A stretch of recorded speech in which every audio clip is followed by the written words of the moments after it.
Ito ang mga rason kung bakit magandang piliin ang Force. Pag ang mga labi nagkadampian na di na makaalis sa pwesto at ang oras ay huminto. Una sa lahat, naka-matte black, aesthetic at malinis tingnan kahit naka-park. Pati na rin ang headlights, napaka-aggressive ng design. Sa Odo naman, hindi pa siya nakakalayo kasi meron lang siyang 26,000 which is good pa. May 155cc engine at reliable ang kanyang performance. May magandang disc brake sa likod at harap para sa safety.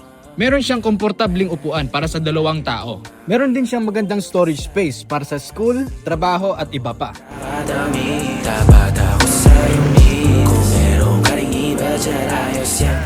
Kung hindi kayo satisfied sa kulay ng motor o sa overall ng motor, mayroon pa tayo ditong pagpipilian.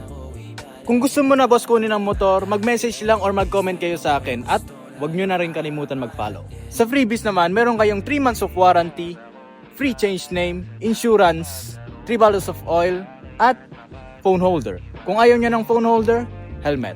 Sa sunod ulit mga boss!